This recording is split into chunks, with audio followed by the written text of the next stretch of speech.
+1 single window ഏകജാലക അപേക്ഷയിൽ allotment ലഭിച്ചയുടൻ admission എടുക്കണോ? അഡ്മിഷൻ എടുത്തില്ലെങ്കിൽ എന്ത് സംഭവിക്കും? അത് പറയൂ എന്നതിന് വേണ്ടിയാണ് ഞാൻ ഈ വീഡിയോയിൽ വന്നിരിക്കുന്നത്.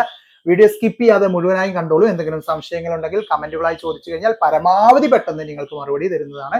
അപ്പോൾ നമുക്ക് അഡ്മിഷൻ എടുക്കുന്നതുമായി ബന്ധപ്പെട്ട് അലോട്ട്മെന്റ് ലഭിച്ചു കഴിഞ്ഞാൽ അഡ്മിഷൻ എടുക്കുന്നതുമായി ബന്ധപ്പെട്ടുള്ള പ്രധാനപ്പെട്ട കാര്യങ്ങൾ പരിശോധിക്കാം. ആദ്യം നമുക്ക് അലോട്ട്മെന്റിനെ പ്രധാനമായിട്ടും 3ആയിട്ട് തരംതിരിക്കാം. First allotment, first second third അലോട്ട്മെന്റുകൾ അല്ലെ. ഫസ്റ്റ് സെക്കൻഡ് തേർഡ് അലോട്ട്മെന്റുകൾ ഉണ്ട്. അതുപോലെ തന്നെ അതിനു മുമ്പായിട്ട് നമുക്കൊരു ട്രയൽ അലോട്ട്മെന്റും വരാറുണ്ട്.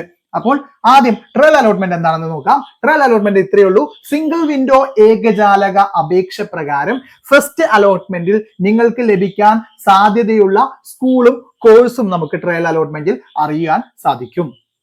വൺസ് അഗൈൻ, ഫസ്റ്റ് അലോട്ട്മെന്റിൽ നമുക്ക് ലഭിക്കാൻ സാധ്യതയുള്ള സ്കൂളും കോഴ്സും നമുക്ക് ട്രയൽ അലോട്ട്മെന്റിലൂടെ മനസ്സിലാക്കാൻ പറ്റും. പക്ഷേ ട്രയൽ അലോട്ട്മെന്റ് എന്ന് പറഞ്ഞാൽ പേര് പോലെ തന്നെ it is A trial only അല്ലെ. അതൊരു ട്രയൽ മാത്രമാണ്. ട്രയൽ അലോട്ട്മെന്റ് ലഭിച്ചെന്ന് കരുതി ആരും പോയിട്ട് പെട്ടെന്ന് സ്കൂളിൽ അഡ്മിഷൻ എടുക്കാനൊന്നും പോകേണ്ടതില്ല. നമുക്ക് ഫസ്റ്റ് അലോട്ട്മെന്റിൽ ലഭിക്കാൻ സാധ്യതയുള്ള സ്കൂളും കോഴ്സും മനസ്സിലാക്കാൻ ട്രയൽ അലോട്ട്മെന്റിൽ പറ്റും. പക്ഷേ ട്രയൽ അലോട്ട്മെന്റ് ഒരു വളരെ വലിയൊരു ഓപ്പർച്യൂണിറ്റിയാണ്. നമ്മുടെ അപേക്ഷയിൽ, സിംഗിൾ വിൻഡോ ഏകജാലക അപേക്ഷയിൽ എന്തെങ്കിലും മിസ്റ്റേക്സ് വരുത്തിയിട്ടുണ്ടെങ്കിൽ അത് എഡിറ്റ് ചെയ്യാനുള്ള അവസരം ട്രയൽ അലോട്ട്മെന്റ് സമയത്ത് നിങ്ങൾക്ക് ലഭിക്കുന്നതാണ്. അതുപോലെ തന്നെ ട്രയൽ അലോട്ട്മെന്റ് സമയത്ത് നിങ്ങൾക്ക് അഡീഷണൽ ആയിട്ട് എന്തെങ്കിലും സർട്ടിഫിക്കറ്റ്സ്, ബോണസ് പോയിന്റ് ലഭിക്കുന്ന എന്തെങ്കിലും സർട്ടിഫിക്കറ്റ്സ് ഒക്കെ ആഡ് ചെയ്യാൻ വിട്ടുപോയിട്ടുണ്ടെങ്കിൽ അത് വിട്ടുപോകാനും അപേക്ഷ എഡിറ്റ് ചെയ്യാനുമുള്ള ഒരു സുവർണാവസരമാണ് ട്രയൽ അലോട്ട്മെന്റ് സമയം. ആ സമയത്ത് അതിനു വേണ്ടിയിട്ട് ആ സമയം വളരെ ഫലപ്രദമായിട്ട് ഉപയോഗപ്പെടുത്തുക. ഇനി ഫസ്റ്റ് അലോട്ട്മെന്റ് നമുക്ക് അലോട്ട്മെന്റ് ലഭിച്ചാൽ നമ്മൾ ഉടനെ തന്നെ അഡ്മിഷൻ എടുക്കണം. ഫസ്റ്റ് അലോട്ട്മെന്റ് ലഭിച്ചാൽ ഉടനെ നമ്മൾ അഡ്മിഷൻ എടുക്കണം. അത് ടെമ്പററി അഡ്മിഷൻ അല്ലെങ്കിൽ പെർമനന്റ് അഡ്മിഷൻ എടുക്കാൻ പറ്റും. മനസ്സിലായോ? ഫസ്റ്റ് അലോട്ട്മെന്റിലും സെക്കൻഡ് അലോട്ട്മെന്റിലും നമുക്ക് എന്ത് അവസരങ്ങളുണ്ട്? ടെമ്പററി അല്ലെങ്കിൽ പെർമനന്റ്. ഫസ്റ്റ് അലോട്ട്മെന്റിലും സെക്കൻഡ് അലോട്ട്മെന്റിലും ഉള്ളതാണ് ടെമ്പററി. പ്രത്യേകം ശ്രദ്ധിക്കുക.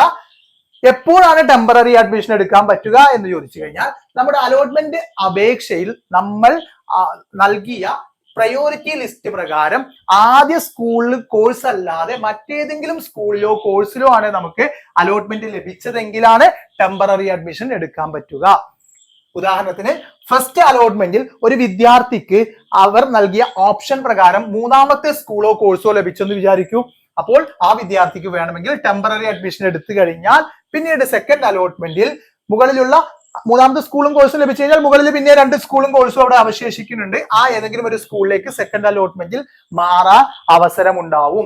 നേരെ മറിച്ച് ആ സമയത്ത് പെർമനന്റ് അഡ്മിഷൻ എടുത്തു കഴിഞ്ഞാൽ ആ അവസരം പൂർണ്ണമായും ഒഴിവാകും. അതോടുകൂടി ആ വിദ്യാർത്ഥി ആ സ്കൂളിലും കോഴ്സിലും തന്നെ തുടർന്ന് പഠിക്കേണ്ടി വരും. അതുകൊണ്ട് തന്നെ ഫസ്റ്റ് പ്രയോറിറ്റി അല്ലാത്ത ഏതെങ്കിലും സ്കൂളോ കോഴ്സോ ലഭിക്കുന്ന സമയത്ത് ആദ്യ 2 അലോട്ട്മെന്റ് സമയത്ത് മാത്രം എടുക്കാൻ പറ്റുന്ന അഡ്മിഷനാണ് ടെമ്പററി അഡ്മിഷൻ.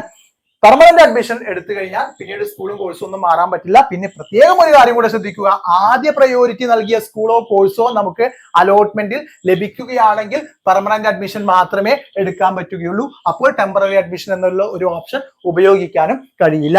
ഇനി തേർഡ് അലോട്ട്മെന്റിൽ നമുക്ക് പെർമനന്റ് അഡ്മിഷൻ മാത്രമേ എടുക്കാൻ പറ്റുകയുള്ളൂ. അതും കൂടെ മനസ്സിലാക്കി വെക്കുക. തേർഡ് അലോട്ട്മെന്റിൽ നമുക്ക് ടെമ്പററി അഡ്മിഷൻ എന്ന് പറയുന്ന ഓപ്ഷൻ ഇല്ല. തേർഡ് അലോട്ട്മെന്റ് ലഭിച്ചു കഴിഞ്ഞാൽ ഏത് സ്കൂളോ കോഴ്സോ ആയിക്കോട്ടെ അവിടെ നമ്മൾ പെർമനന്റ് അഡ്മിഷൻ മാത്രമേ എടുക്കാൻ പറ്റൂ. ഈ കാര്യം കൃത്യമായി മനസ്സിലാക്കി എന്ന് വിചാരിക്കുന്നു. ഇനി ആദ്യ 3 അലോട്ട്മെന്റിലും അഡ്മിഷൻ ലഭിച്ചില്ല എന്നുണ്ടെങ്കിൽ അവർക്ക് പിന്നീട് ഒരു അവസരമുണ്ട്. Supplementary allotment application. സപ്ലിമെന്ററി അലോട്ട്മെന്റിന് വേണ്ടി അപേക്ഷ കൊടുക്കാൻ പറ്റും. അതായത് സിംഗിൾ വിൻഡോ അപേക്ഷ പുതുക്കി നൽകേണ്ടി വരും. ആദ്യ 3 അലോട്ട്മെന്റിലും ഒരു വിദ്യാർത്ഥിക്ക് അലോട്ട്മെന്റ് ലഭിച്ചില്ലെങ്കിൽ പിന്നീടുള്ള അവസരത്തിൽ സപ്ലിമെന്ററി അലോട്ട്മെന്റിന് വേണ്ടിയിട്ട് നമ്മളെ പരിഗണിക്കുന്നതിന് വേണ്ടി നമ്മൾ നൽകിയ ഏകജാലക അപേക്ഷ സിംഗിൾ വിൻഡോ ആപ്ലിക്കേഷൻ നമ്മൾ റിന്യൂ ചെയ്ത് നൽകണം, പുതുക്കി നൽകണം. ഇതും കൂടെ ഒന്ന് മനസ്സിലാക്കി വെക്കുക. ഇനി നമ്മൾ ഏതെങ്കിലും ഒരു allotment, first allotment, second allotment, third allotment, ഈ ഏതെങ്കിലും ഒരു അലോട്ട്മെന്റ് നമുക്ക് ലഭിച്ചിട്ട് നമ്മുടെ ആ സ്കൂളിലോ കോഴ്സിലോ സാറ്റിസ്ഫൈ അല്ല എന്നും പറഞ്ഞ് അഡ്മിഷൻ എടുക്കാതിരിക്കരുത്. അത്തരത്തിൽ ടെമ്പററി എങ്കിലും അഡ്മിഷൻ എടുത്തില്ല എന്നുണ്ടെങ്കിൽ അലോട്ട്മെന്റ് പ്രോസസ്സിൽ നിന്ന് ആ വിദ്യാർത്ഥി പരിപൂർണമായും ഒഴിവാക്കപ്പെടും. അതുകൊണ്ട് ടെമ്പററിയോ പെർമനന്റ് അഡ്മിഷനോ നിർബന്ധമായും എടുക്കണം. നിങ്ങൾക്ക് കാര്യങ്ങൾ വ്യക്തമായി എന്ന് വിചാരിക്കുന്നു. എന്തെങ്കിലും സംശയങ്ങൾ ഉണ്ടെങ്കിൽ കമന്റുകളായി ചോദിച്ചു കഴിഞ്ഞാൽ ഏറ്റവും പെട്ടെന്ന് അറിയുന്ന രീതിയിൽ നിങ്ങൾക്ക് ഏറ്റവും പെട്ടെന്ന് മറുപടി തരുന്നതാണ്. Okay, thank you.